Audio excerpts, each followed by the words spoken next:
Hello there guys, and welcome back to the channel. So this is going to be the final war of season 35, and it has been really kind of messy, up and down type of season for New Nation. We started with a record of 1-3, so we lost 3 of our first 4 wars.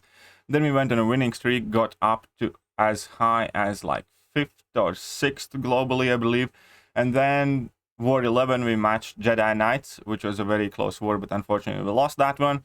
And now it's actually quite an important war, which kind of either seals our spot in top 10, or we're going to drop to the bottom 10 of the Masters.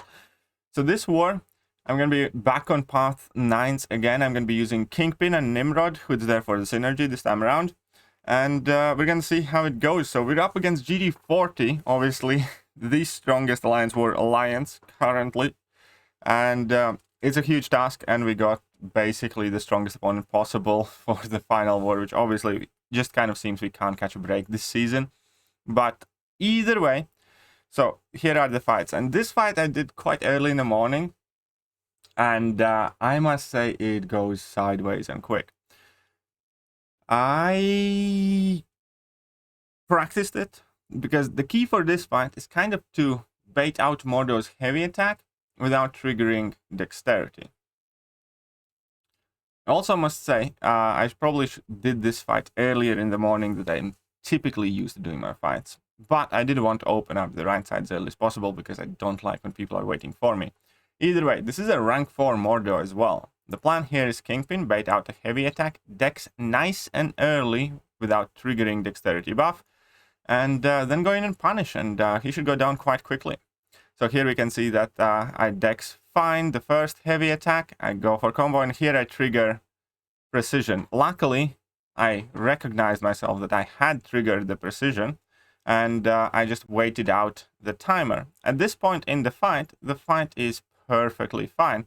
I'm going to go for level 1, it's fine, Mordo is getting degen, and here I go in there. And obviously I tried the heavy attack, which I shouldn't, at which point he goes to level 3, eats up my indestructible 3 boost, and I'm like screwed. Now I know for a fact that with a heavy attack I have a much better chance to tank a level 3 even with that big Fury active, and also my degeneration reduces Mordo's attack. However, the degen is still quite scary. Obviously my health bar isn't full, but I kind of get lucky that he doesn't throw his special 3. And here I trigger Mystic Dispersion again, and I can do nothing but wait. And as soon as that Mystic Dispersion waits out, I finish the fight. Now, this was a real lucky fight. I do not know if I had survived at level 3. I really don't, because it's a big Fury. But then again, Mordo's level 3 doesn't do that much damage. Again, he had reduced attack, but who knows. I definitely did get quite lucky in that fight. I cannot deny that, especially... I wasn't worried about him going to level 3 because I knew that I had indestructible 3 boost active. But obviously I lost my indestructible 3 boost just as he reached level 3, so it went spicy real fast. And here is Nimrod against Havoc. It's not the easiest, it's not the hardest matchup. At this point I still don't have Liquid Courage Double Edge active, so I decided to go for a level 1 before I push to level 2. And here I just can't seem to nail the parry. I don't know what was that about, but it's all good.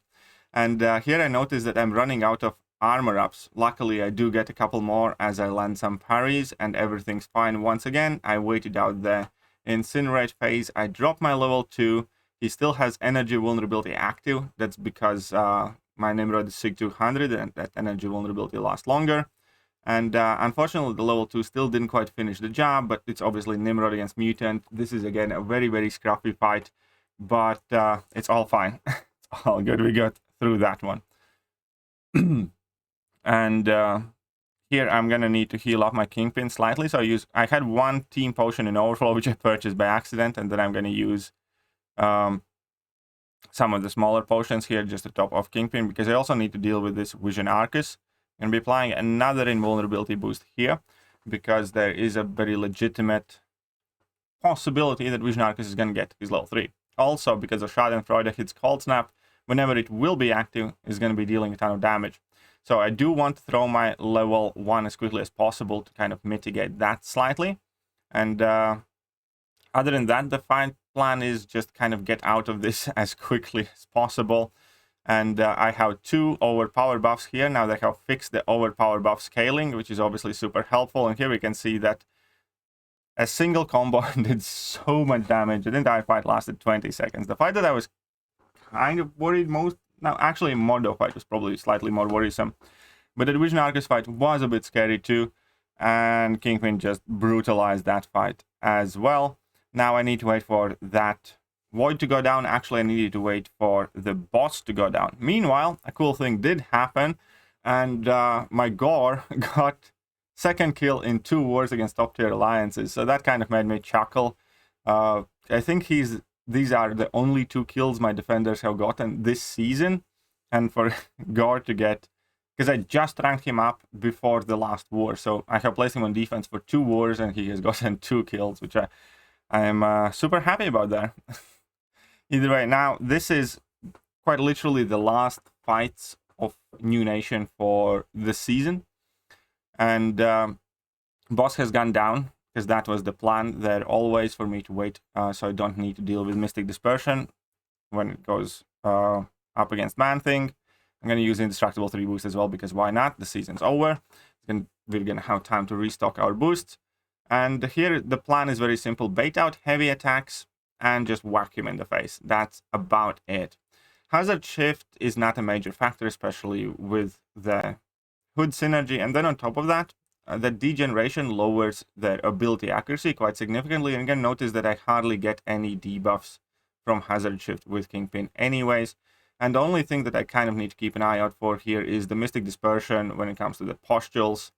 Because as they are being popped, nullified, or just expire on their own, they do fuel Mystic Dispersion, so I do have to keep an eye out for that. But again, I do have the invulnerability boost, so I can eat a level 3 if need be.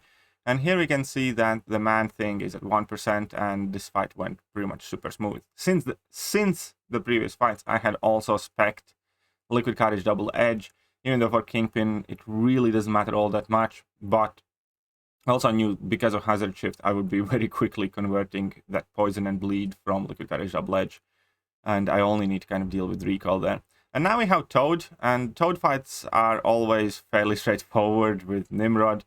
I basically just want to parry a bunch, wait out that shock phase of Hazard Shift. And as soon as I have, we can just go in. We're going to be nullifying all the provinces. We're going to be nullifying all the regenerations. There's not much Toad can do to begin with, and I'm just going to go in straight for the kill, build up to level 2 very quickly. And even though the bleed phase ended, obviously it doesn't really matter. I do get 1 shock on there for me, and that was a very quick Nimrod kill there as well. So a fairly straightforward 4, medium and medium kind of difficulty. I did have the 5 fights. Obviously it started out a bit sketchy with that Kingpin Mordo fight. But we got through it. Obviously, losing that Indestructible 3 boost in that fight was super scary. But hey, sometimes Mordo does have a nice AI, I suppose.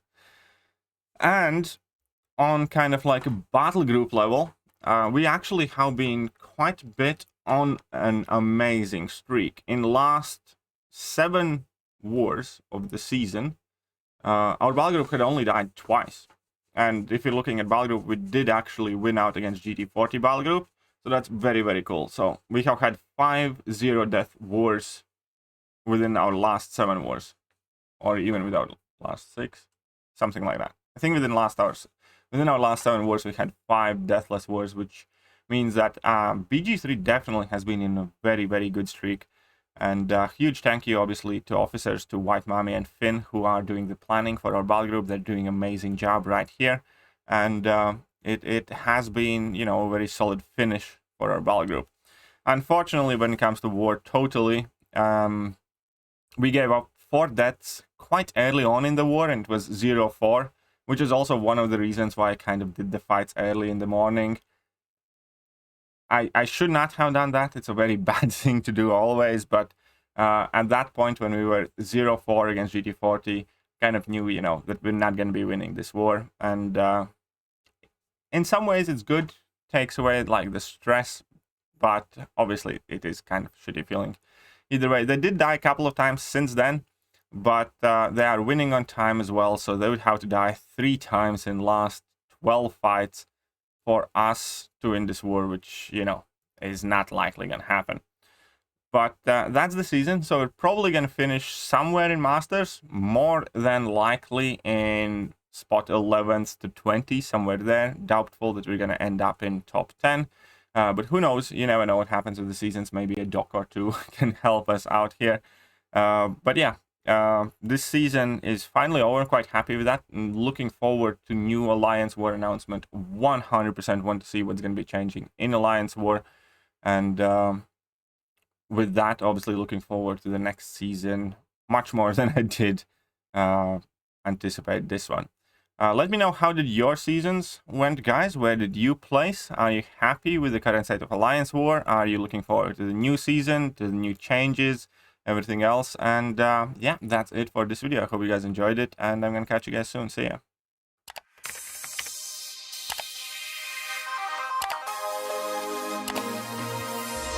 Hello there, guys, and welcome back to the channel. So we have all the information about